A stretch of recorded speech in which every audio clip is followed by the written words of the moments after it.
So basically, my coach, Coach Dan Meyer, I actually played a prep year in Florida at Clearwater Academy. Knew Coach Henson from USC. So when I got out of college in Canada and I was just looking to use my last year down in the States, there was a connection there with Coach Henson and Coach Dan that brought me down here for sure. So. What's been the biggest difference between the football you're used to and the football you're playing here? I'd definitely say that yard. In Canada, also we got an extra man. So we're playing with 12, and then that extra yard is a lot different. I've adapted to it over spring camp, and it's been great. Just the line overall.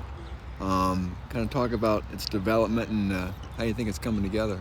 I think the line's coming together really well. A lot of leaders. Chop's been great.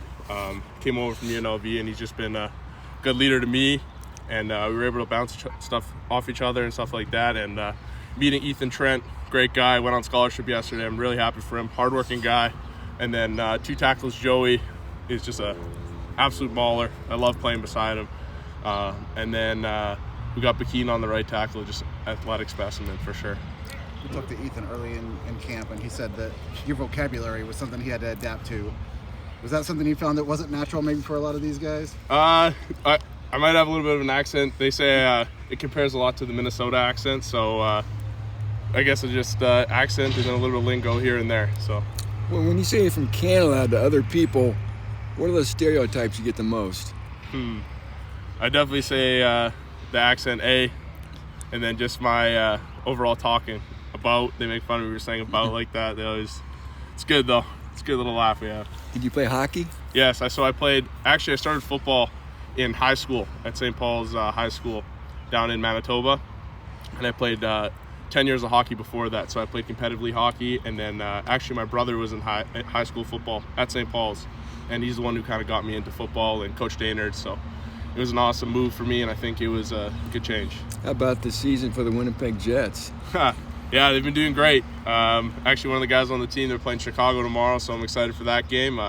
They've done really well, so excited for that in the whiteout party. Who's your favorite hockey player? Ooh, I'd say growing up, it was definitely Ovechkin, and then Zdeno Chara of the Boston Bruins for sure. He's a giant. Yeah. How much of a challenge is it for you when you're snapping to 3 or 4 different quarterbacks over the course of camp? Yeah, I feel like I've definitely adapted to it, and I mean, they're all great. I mean, Evans, Malachi, EJ, they're just great quarterbacks. They demand the ball. They really know what's going on in the offense. So it's been a really easy transition when snapping to all of them because they're very good quarterbacks. We talked to a couple of the defensive linemen earlier this week, and they spoke highly of your energy and kind of how you play. Have you always kind of had that energy, or where did it kind of stem from? I think my energy's kind of stemmed from just being a mauler. I like finishing guys. I think my biggest play style is just getting off the ball and just being that yard's been nice to play face-to-face with the guy. So, I mean, just getting off the ball and balling guys has been my favorite thing for sure. Did you have any other options before coming down here?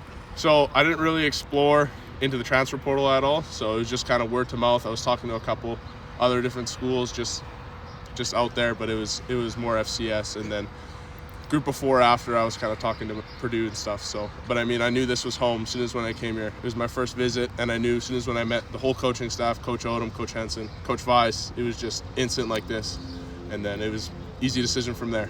Had you heard of Purdue at all before? Yes. So Coach Kelly Butler, he went here. Yeah. He's a tackle. He's from Canada. He runs a program, Recruit Ready, and they've been huge for me and in my process, and what they've been able to do for me has been awesome and great. And then him playing here, like, he spoke highly of it. Great academic school. I'm in agribusiness, so I really enjoy everything here. So we had like an offensive line academy you attended? So it's a program, nonprofit program in Winnipeg, Manitoba, out in Canada. They showcase kids all over the U.S., 7-on-7 teams, bring them out to camps all over, showcases and stuff like that, and they do it all the kindness of their heart, and it's all free for us. So. Did you primarily play center in Canada, or were you? No, so actually, funny enough, my first freshman year when I was 18, I played left tackle, and then I got bumped inside to left guard, and then that's where I stuck for 2 years at left guard. And then transitioning over here, I obviously knew I was going to make the transition to center. Obviously, to maybe get a shot at the next level, that would be my position for sure. But I did play a little bit in high school for sure in Clearwater. Why was center the place where you need to play for the next level? I believe for myself, it's my height and measurables and stuff, and I believe at the next level I could really just strike at center. Like that's my biggest thing. Asking, I can't remember which of the quarterbacks the other day, just about what they expect from a center, and they said the more that you can take off the plate for them, the better. Yeah. So how much have you had to maybe take your football IQ or just your awareness or your ability to read to like another level just to be what a center needs to be? Yeah, I think the biggest thing is Coach Henson and Coach Weiss have helped me a lot, adapting to an American defense and also learning the defense. I mean, Coach Henson said the most important thing. He says you're second in command. You're the center, the second in command, right behind the quarterback. So, I mean, the biggest thing for me is now getting comfortable with the defense and just reading out and making my calls, and then that'll help the whole offense. Have they been doing anything exotic with the defense at all this spring just to give you some looks that you have to pick up on? Yeah, one thing I haven't seen is they do a cross blitz. I mean, Manny and Alex, 2 linebackers, they've just been giving me competition every day, and I'm loving it. But that X blitz is something I've never seen before, and it's something I have to adapt to for sure. We heard you did some bear hunting up in Canada. Tell us a little bit about that. Yeah, so I grew up hunting and fishing with my dad and grandpa. So that's just what I take. Like, I love doing. That's like my second thing outside of football. And I mean, it's I killed a bear in last year was my biggest one. So it weighed in about 370 pounds. So big black bear for sure. Is that bare hands or how'd you take it down? No, I shot it. Yeah. Anything else? Thanks, Joe. You get a